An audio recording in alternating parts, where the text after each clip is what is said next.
다들 한 주 동안 잘 지냈나요? 우리 오늘은 서론, 칠론, 인간론은 복습하고 언약의 개념과 은혜 언약과 행위 언약을 비교해 볼 거예요. 먼저 신학의 7영역을 살펴볼게요. 우리가 소요리 문답을 공부하는 데 있어서 신학의 7영역을 반복해서 익히는 것은 아주 중요하다고 했는데요. 웨스트민스터 소요리 문답 1문은 사람의 주된 목적을 이야기하면서 이 주된 목적을 알려주는 것이 성경이고, 그리고 그 주된 내용이 무엇인지 알려주는 것이 산문에서 배웠어요. 그리고 신론에서 하나님의 속성, 삼위일체, 작정, 창조, 섭리를 배웠어요. 인간론에서는 사람의 죄와 죄의 결과인 타락을 배웠고, 기독론에서는 그리스도의 인격과 사역에 대해 배울 거예요.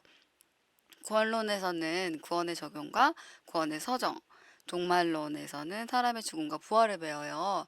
39문부터는 율법과 십계명, 믿음과 회개, 은혜의 세 가지 수단인 말씀, 성례, 기도에 대해서 배울 거예요. 그래서 하나씩 살펴보자면 소요리 문답 1문에서 인간에게는 목적이 있다고 배웠어요. 뭐였죠? 맞아요. 사람의 주된 목적은 하나님을 영화롭게 하고 영원토록 하나님을 즐거워하는 것이라고 배웠어요. 그리고 이문에서 이 주된 목적을 알려주는 것이 성경인데, 성경은 하나님께서 인간에게 지시하시는 유일한 규칙이에요. 그리고 성경은 하나님의 선물이죠. 그리고 산문에서 유일한 규칙으로 주신 성경의 주된 내용이 무엇인지를 배웠어요. 주된 내용이 뭐였죠? 맞아요. 첫째는 사람이 하나님에 대하여 믿을 것과, 둘째는 하나님께서 요구하시는 의무가 있다는 것이었죠. 그렇게 서론이 끝났어요. 그리고 사문에서 하나님은 영이시고 존재, 지혜, 권능, 거룩하심, 진실하심, 공의, 인자하심에 있어서 무한, 영원, 불변하신 분이다. 그래서 인간과 공유하는 속성도 있으시지만 비공유하는 속성이 있으시다고 배웠어요. 그리고 오문에서 하나님은 한 분이시다. 하나님 외에 다른 신은 없다고 배웠죠. 그리고 용문에서 하나님은 삼위일체의 하나님이신 것을 배웠어요. 그래서 삼위일체 하나님은 성부, 성자, 성령이시고 권능과 영광에 있어서 동등하시다고 배웠어요.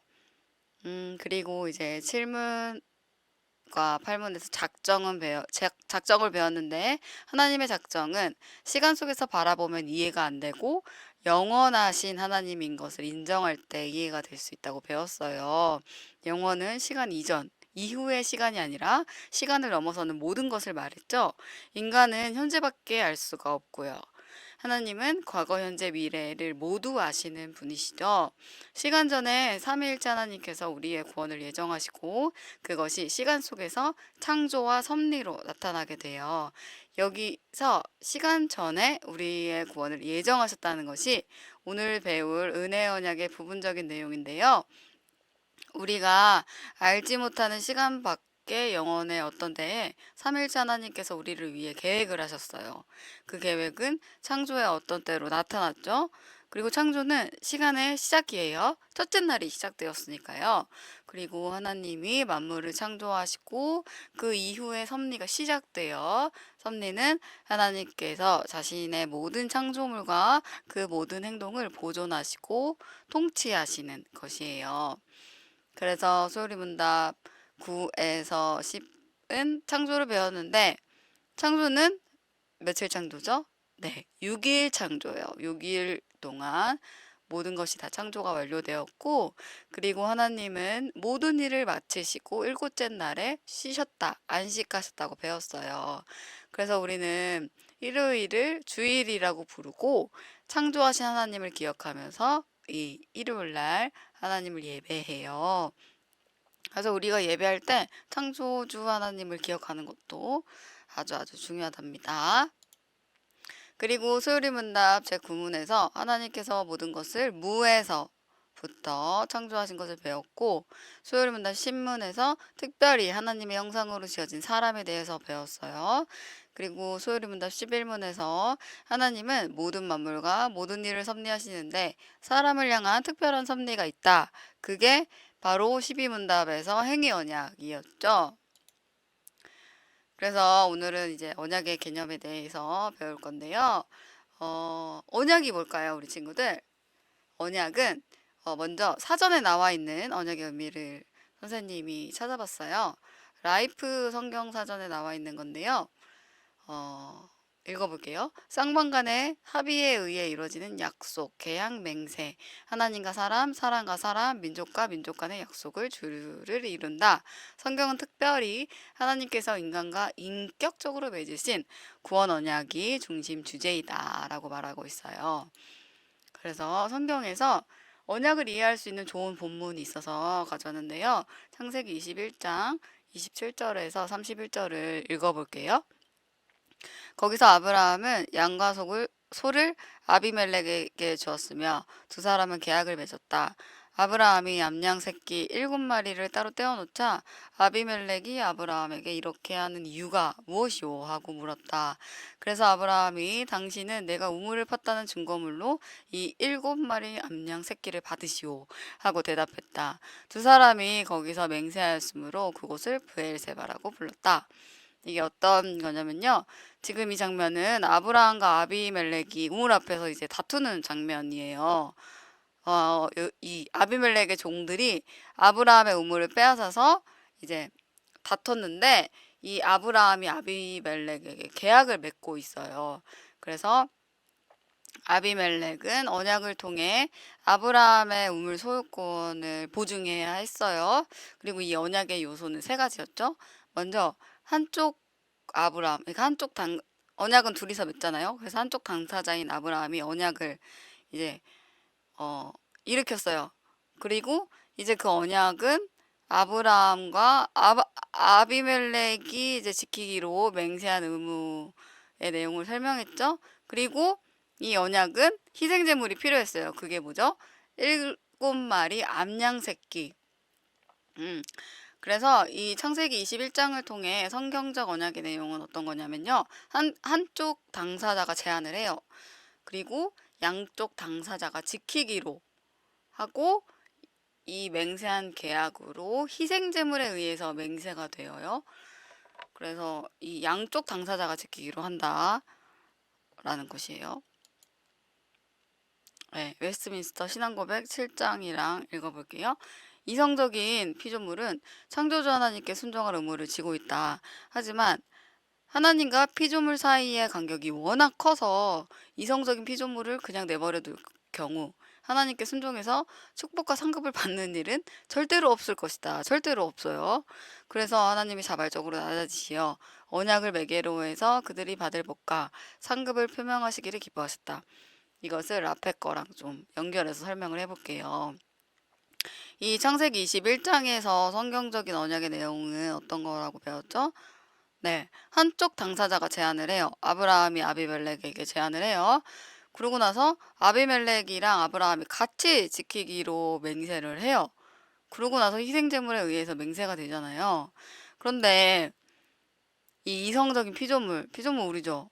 우리는 창조주 하나님께 순종할 의무가 있어요. 선악과를 먹지 말아야 되고 율법을 다 지켜야 돼요. 그렇지만 하나님과 피조물 사이의 간격이 워낙 크잖아요. 그러니까 우리는 하나님의 율법을 완전히 다 지킬 수가 없단 말이에요. 그렇기 때문에 이 피조물을 그냥 내버려 두면은 하나님한테 순종할 수도 없고 그래서 순종해서 받는 축복과 상급을 받는 일도 절대로 없다. 그렇기 때문에 하나님이 자발적으로 낮아지시어 성자 하나님이시죠. 성자 예수님이 하나님이시잖아요. 성자 하나님이시잖아요. 그래서 자발적으로 낮아지셨어요. 그리고 원래는 양쪽이 다 지켜야 하는 언약인데 이 언약을 매개로 해서 이 그들이 받을 복과 상급을 표명하시기를 기뻐하셨다.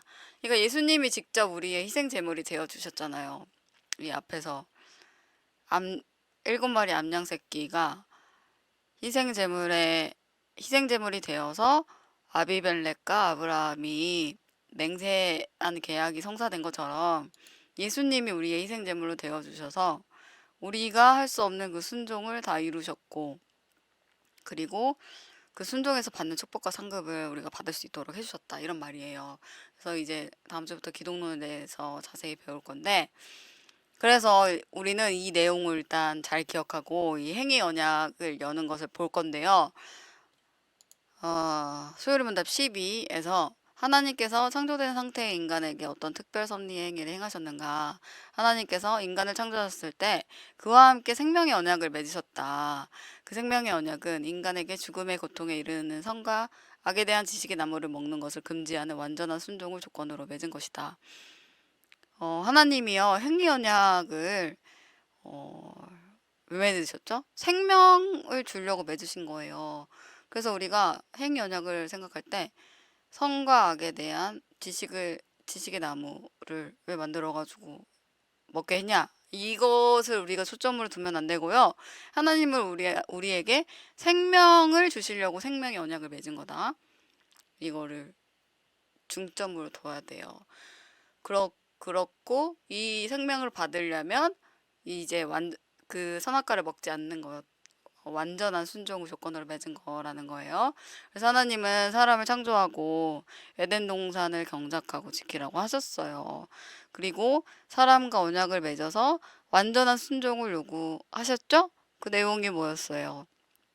그 내용이 맞아요. 바로 선악과를 먹지 않는 것이었어요. 선악을 알게 하는 나무의 열매는 먹지 말라. 네가 먹는 날에는 반드시 죽으리라 하시니라. 창세기 2장 17절 말씀.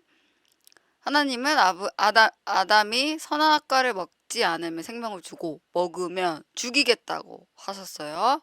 그런데 아담 어떻게 했죠? 맞아요. 먹었어요. 선악과 먹었어요. 행위 언약의 조건은 뭐라고 했죠? 완전한 순종이 조건이라고 했어요. 그렇게 하지 않으면 반드시 죽는데요.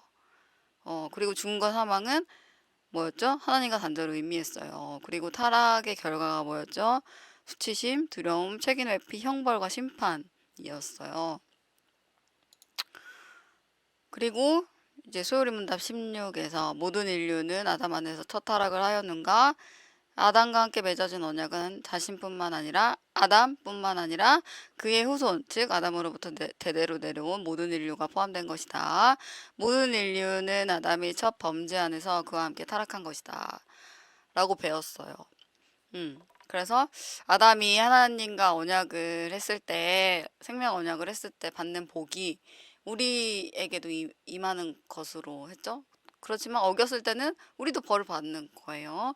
왜냐면 아담이 인간의 대표이기 때문에. 그래서 아담이 행위 언약을 위반했을 때 아담과 모든 인류는 타락하게 되었다.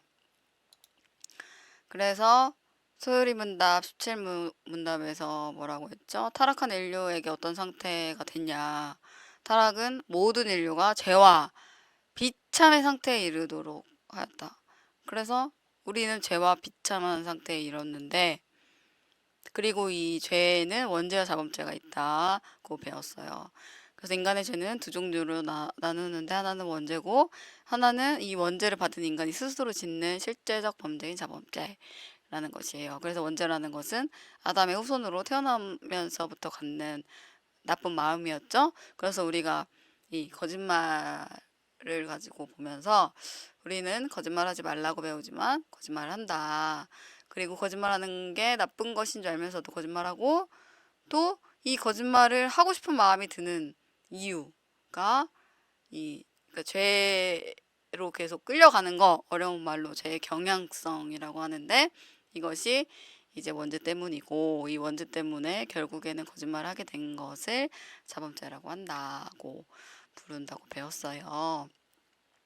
그래서 이러한 부패한 본성은 이 세상에서 사는 동안에 중생한 사람들의 마음속에도 남아있게 된다. 예수님 믿어도 이러한 부패한 본성이 있다. 그리고 그리스도에 의해서 이 본성이 사함을 받고 극복이 되었다고 해도 이 본성 자체와 그 본성에서 나오는 모든 활동은 사실상 그리고 틀림없이 죄가 된다. 그러니까 우리는 죄가 있다라는 거예요. 그래서 뭐라고 했죠? 타락한 인간은 어쩌다가 죄를 짓는 게 아니라 죄를 지을 수밖에 없는 비참한 상태이다. 그래서 인간은 스스로 하나님을 이해할 수도 없고 찾을 수도 없고 율법을 지킬 수도 없고 복종할 수도 없고 성경을 이해할 수도 없고 성령을 이해할 수도 없고 예수 그리스도를 믿을 수도 없다고 배웠어요. 그리고 소요리문답 19에서 타락한 인간의 상태에서 비참한 것이 뭐냐, 이 비참의 내용이 일단 하나님과의 교제가 끊어진 게 비참한 거고, 이 진노와 저주 아래에 있고 살면서 비참하고 살면서 비참함을 당하고 또 죽고 영원한 지옥의 고통에 이르게 되었다. 그래서 이 타락은 하나님을 영화롭게 하고 하나님을 즐거워하는 이 즐거움이 끊어진 상태라고 배웠죠. 소요리 문답에. 그 즐거움이 끊어진 상태다. 하나님과의 교제가 끊어진 것이 바로 인간의 비참함이다 라고 볼 수 있죠. 그래서 이 선악과를 먹고 눈이 밝아진 아담과 하와가 하나님이 부르실 때 하나님의 낯을 피해서 동산나무 사이에 숨은 것, 이것이 바로 죽음이다 라는 것을 배웠어요. 수요일문답 18문답과 19문답은 제 비참함이 무엇인지를 배웠어요. 그러면 이 하나님은, 우리를 창조하신 하나님은 모든 인류를 죄와 비참함에 내버려 두셨을까요? 아니다. 우리는 결론을 알죠? 아니다. 소요리문답 20을 같이 읽어볼게요. 시작. 하나님께서 모든 인류를 죄와 비참의 상태에 멸망하도록 내버려 두셨는가? 하나님께서 그 기뻐하시는 뜻에 따라 창세전에 선택된 자들이 영생을 얻게 하시려고 그들을 죄와 비참의 상태에서 벗어나게 하시는 은혜 언약을 맺으셨다. 그리고 그들을 구속자로 하여금 구원의 자리에 이르도록 하셨다. 하나님은 택하신 자들을 구속자 예수 그리스도를 통해 은혜 언약으로 인간을 죄와 비참에서 건져내셨어요. 그리고 이 은혜 언약은 창세기 3장 15절에서 체결됐죠. 그래서 하나님은 행위 언약을 지키지 못한 아담과 하와, 사탄을 상징하는 뱀 앞에서 은혜 언약을 체결하셨어요. 그래서 뱀한테 말하죠. 내가 너를 여자와 원수가 되게 하고 너의 후손도 여자의 후손과 원수가 되게 하겠다. 여자의 후손이 내 머리를 상하게 할 것이며 너는 그의 발꿈치를 상하게 할 것이다. 그래서 하나님은 구원자 예수 그리스도를 통해 사탄을 패배시키셨어요. 그리고 이 성경의 나머지 부분은 이 약속이 전개되는 과정이다 라고 보면 돼요. 그래서 이 창세기 3장 15절을 원시복음이라고도 부르는데요. 자세한 거는 또 이제 기독론에서 다룰게요. 그래서 이 17문답에서 이제 타락한 인류는 죄와 비참의 상태에 이르도록 되었는데, 그러면은 이 책임이 누구한테 있어요? 타락한 인류에게 책임이 있어요. 왜냐면 우리가 잘못했잖아요. 근데 인간은 죄와 비참의 상태에서 벗어날 능력이 있어요? 없어요? 없어요. 그렇기 때문에 예수 그리스도께서 은혜 언약을 맺어주셨다. 그래서 이 은혜 언약, 행위 언약을 지키지 못한 인간을 사랑하시는 하나님께서 은혜 언약을 맺어주셨는데, 이 약속이 언제부터 된 거라고 했죠? 우리 오늘 수요일 문답 1문부터 쭉 봤는데, 이것은 바로 창세전에 이 약속이 이루어진 거고 그 기뻐하신 뜻에 따라 이루어진 것이래요. 그래서 우리가 말씀 한 구절 같이 읽을 건데, 말씀 외우면 좋아요. 이 말씀 에베소서 1장 4절에서 5절 말씀인데요. 하나님은 우리가 자기 앞에서 거룩하고 흠이 없게 하시려고 세상을 창조하시기 전에 그리스도 안에서 우리를 선택하셨습니다. 그리고 우리를 사랑하셨기 때문에 하나님은 예수 그리스도를 통하여 그분의 기뻐하신 뜻에 따라 우리를 자기 자녀로 예정하셨습니다. 이 창세전에 우리가 타락할 것도 아셨고 구원할 것도 예정하셨다는 거예요.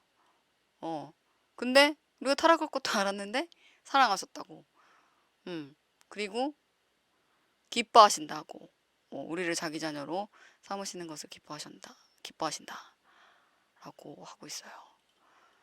너무 감동적이지 않나요, 우리 친구들? 그래서 이 소요리 문답 20과 로마서 8장을 같이 볼 거예요. 여기에서는 좀 더 자세히 봐야 하는 어떤 개념이 있는데 예정이라는 개념이 있어요. 먼저 소요리 문답 20에 보면 선생님이 주황색으로 체크를 했죠. 하나님께서 그 기뻐하신 뜻에 따라 창세전에 선택된 자들이 영생을 얻게 하시려고 하는 부분이에요. 우리가 작정에서 조금 다르긴 했는데 중요하기 때문에 한 번 더 다루려고요. 로마서 8장 말씀을 읽을게요. 하나님이 미리 아신 자들로 또한 그 아들의 형상을 본받게 하기 위하여 미리 정하셨으니 이는 그로 많은 형제 중에서 맏아들이 되게 하려 하심이라. 또 미리 정하신 그들을 또한 부르시고 부르신 그들을 또한 의롭다 하시고 의롭다 하신 그들을 또한 영화롭게 하셨느니라. 자, 소리문답 20과 20문답과 로마서 8장에서는 어떤 말을 하고 있나요? 하나님이 그 기뻐하시는 뜻에 따라 창세전에 미리 정하시고 선택된 자들이 있다고 해요. 그렇다면 어떤 자들은 선택하고 어떤 자들은 선택하지 않으시나요? 이렇게 질문할 수 있겠죠? 선택된 자들이 있으면 선택하지 않는 자들이 있다는 거예요. 그쵸? 누군 선택하고 누군 선택되지 않았냐? 그거는 선생님도 잘 몰라요. 그냥 하나님이 기뻐하신 뜻에 따라 창세전에 미리 선택을 하셨대요. 우리가 작정에서 배운 것처럼 하나님만 아시는 감추어둔 일이 있고 나타난 일이 있어요.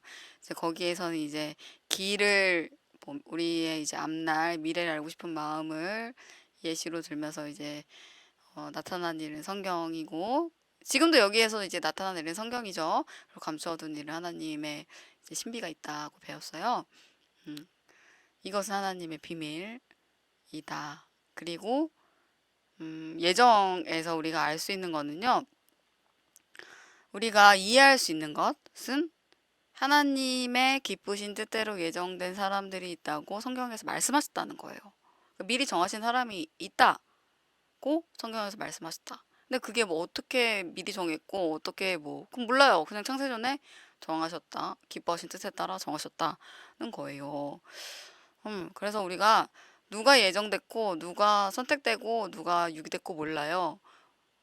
그리고 우리는 누가 예정됐고 안 됐는지 모르기 때문에 그러면은 누가 예정됐고 누가 안 됐는지 모른다면 이제 어차피 예정됐으면 전도 안 하면 되겠네요 라고 할 수 있잖아요. 그렇지가 않다는 거죠. 우린 누가 됐고 안 됐기 모르기 때문에 이제 모든 사람을 예정된 사람으로 생각하고 전도하면 돼요. 그리고 예정이 됐기 때문에 빨리 더 전도할 수 있죠. 빨리 더? 라는 표현보다는 더 힘써 전도할 수 있죠. 왜냐면은 예정된 사람이니까요. 근데 누군지 모르잖아요, 인간은. 그리고 오늘은 믿지 않아도 내일 믿을 수도 있고 죽기 전에 믿는 사람들도 있고 하잖아요. 그리고 교회 밖에도 예정된 사람이 있을 수가 있거든요. 음, 그렇다면 이렇게 질문할 수도 있을 것 같아요. 그러면요, 하나님이 다 지으시고 누구는 버리고 누구는 선택하고 그럼 하나님 너무 이기적인 하나님이 아닌가요? 그리고 하나님이 애초에 하나님이 인간을 만들지 않으시면은 지옥에 갈 사람도 없지 않나요? 지옥은 그렇게 고통스러운 곳이라는데? 라고 질문할 수 있잖아요. 그럴 수 있죠. 그래서 먼저 로마서 9장 말씀 읽어볼게요. 로마서 9장. 그래서 하나님께서는 자기가 원하시는 대로 어떤 사람은 불쌍히 여기시고 어떤 사람은 완고하게 하십니다. 이 말은 하나님이 우리를 구원하신다는 것은 우리를 불쌍히 여기셨기 때문에 우리를 구원하신 거잖아요. 우리는 그냥 놔두면 지옥불에 떨어질 수밖에 없는데. 근데 어떤 사람은 그냥 놔두신대요. 완고하게 그냥 놔두신대요. 그리고 지옥에 가는 거죠. 그러면은 누구는 불쌍히 여기시고 누구는 왜 완고하게 하시냐? 그렇다면 어째서 하나님이 우리에게 잘못이 있다고 나무라십니까? 하나님 이렇게 만들어 놓고 왜 우리한테 뭐라고 하냐 이 말 아니에요? 그렇죠? 그리고 하나님에 대해서 거역할 사람이 아무도 없지 않냐? 예정을 했다면 라고 질문할 사람이 있을지 모르겠습니다. 그러나 우리가 누군데 감히 하나님께 항의할 수 있겠습니까? 만들어진 물건이 그것을 만든 자에게 왜 나를 이렇게 만들었습니까? 하고 말할 수 있습니까? 토기장이가 같은 흙으로 귀하게 쓰일 그릇과 천하게 쓰일 그릇을 만들 권리가 없습니까? 우리가요, 우리가 소요리 문답을 배울 때는요, 우리가 소요리 문답을 배워야겠다 라고 마음 먹을 때는 언제죠? 우리가 구원을 받고, 그러니까 하나님이 나를 구원하셨다는 것을 알게 되고 나서 성경을 읽으면서 이 성경을 더 잘 이해하고 싶고, 그러면서 이제 교리에 대해서 공부하고 싶고, 그러면서 이제 수요리 문답을 공부하고 싶어지고 이렇게 된 거잖아요. 그러니까 우리가 수요리 문답을 배워야겠다 인식한 것은 구원받은 이유란 말이에요. 그런데 성경에서는 창세기 1장 1절에 뭐가 나와 있죠? 태초에 하나님이 천지를 창조하셨다고 하죠. 그래서 이 하나님께서 뭐였죠?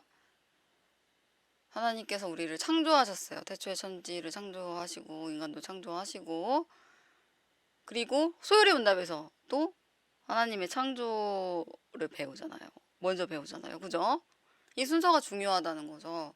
창조, 태초에 하나님이 창조를 했어요. 그러면 그 뒤에는 끝난 거예요. 태초에 하나님 천지를 창조했는데 하나님이 모든 것을 통치하시고 다스리시는데 우리가 항의할 수 있겠습니까? 라고 하는 거예요.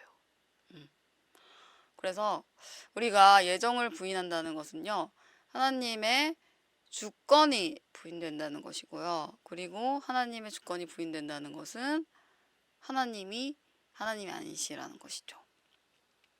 그래서 어떤 신학자는요, 예정론을 부인하는 것은 무신론이다 라고 말했어요.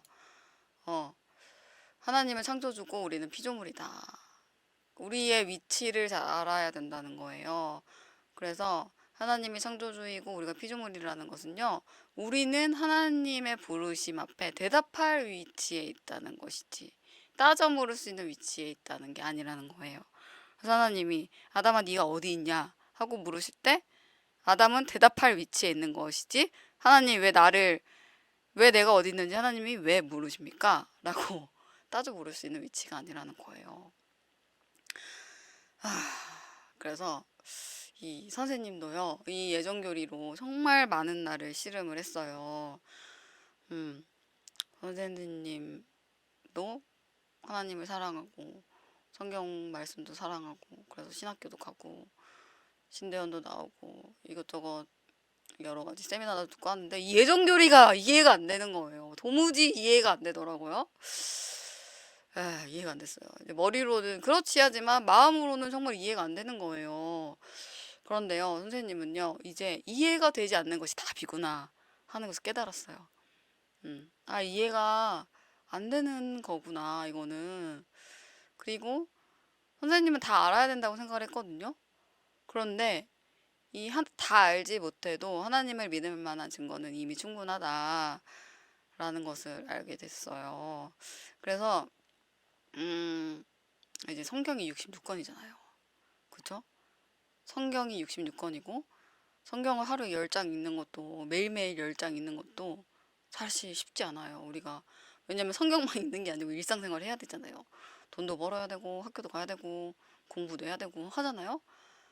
그럼 매일매일 10장 읽는 것도 쉽지가 않은데 이 예정 하나 때문에 하나님이 나쁘다고 하기에는 하나님은 너무나 선하시고 크신 분이다 라는 것을 깨닫게 되었어요. 어느 순간. 네. 이렇게 바위에 낙숫물이 떨어져서 바위가 쪼개지듯이 한 번에 된 건 아니었고 정말 여러 날을 많이 씨름을 했어요. 네, 그래서 결론은 이건 이해가 되는 게 아니다. 이해가 되는 게 아닌 게 답이다. 이해가 되지 않을 수밖에 없다. 하지만 우리가 부분적으로는 알 수 있겠죠. 성경이 나와 있으니까.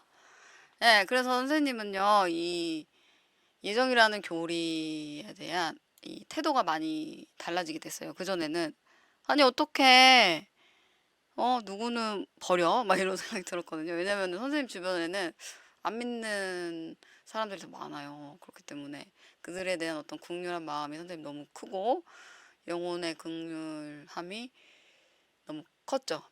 근데 저보다 하나님께서 그 사람들 더 사랑하시겠죠. 그렇기 때문에 이제는 이 예정 교리가 선생님한테는 참 큰 위로가 되는 것 같아요. 그래서 신앙생활을 하면서 질문을 많이 갖는 것은 선생님 중요하다고 생각해요. 왜냐면 덮어놓고 믿으면 안 되니까요. 덮어놓고 믿으면 안 돼요, 여러분. 어디서는 그러라고, 어디서는 그러지 말라라고 성경에서는 그러거든요.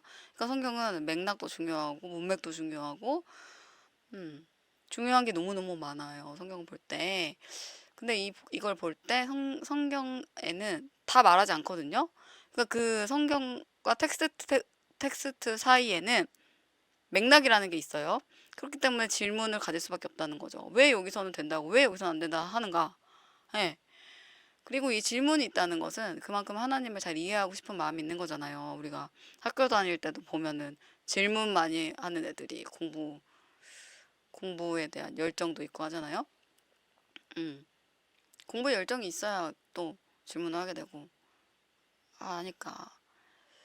예. 그래서요, 이 하나님은요, 하나님이신 것, 이것을 잊게 되면요, 때로는 정말 깊은 난제에 빠지는 것 같아요.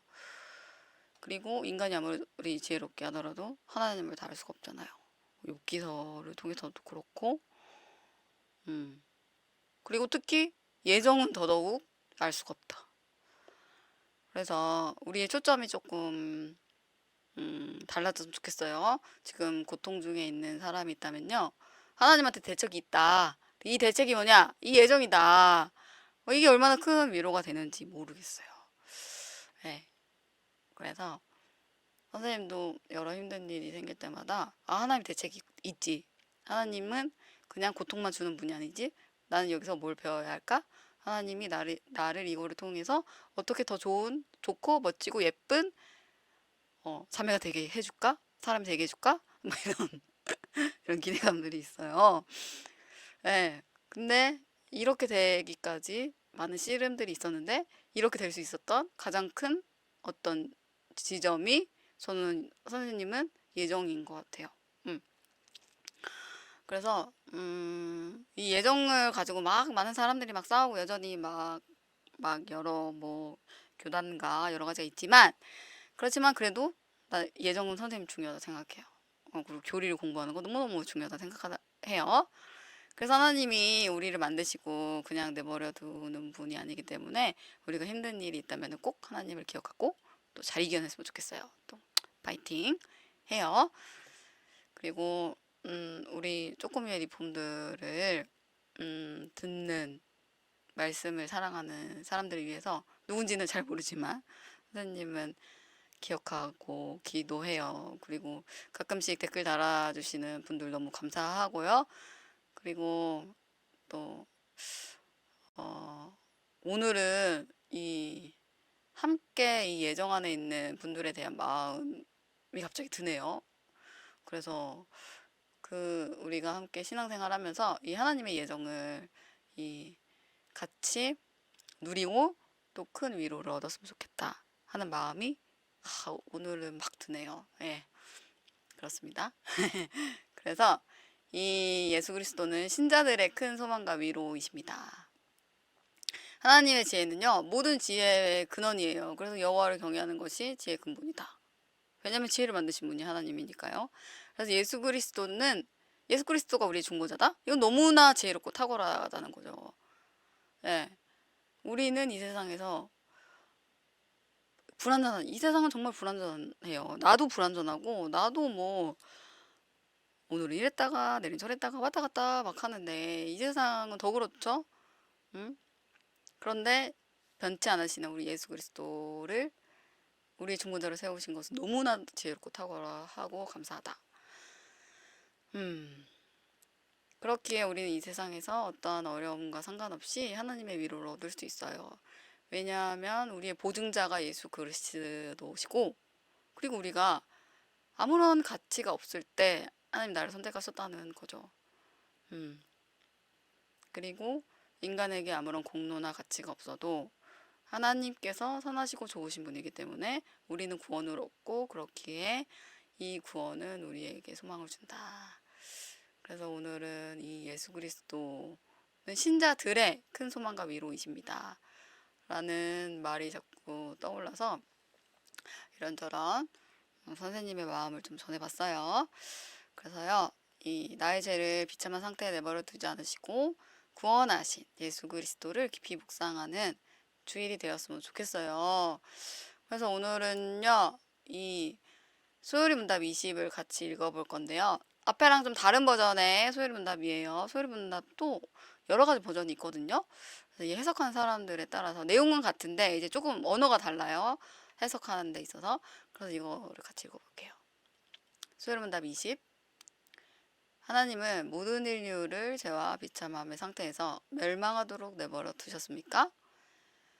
자신의 순전히 선한 기뻐함으로 모든 영혼으로부터 어떤 자들을 영생으로 택하신 하나님은 그들을 죄와 비참함의 상태로부터 건져내시고 그들을 구속자에 의한 구원의 상태로 이끄시기 위하여 은혜 언약을 맺으셨습니다.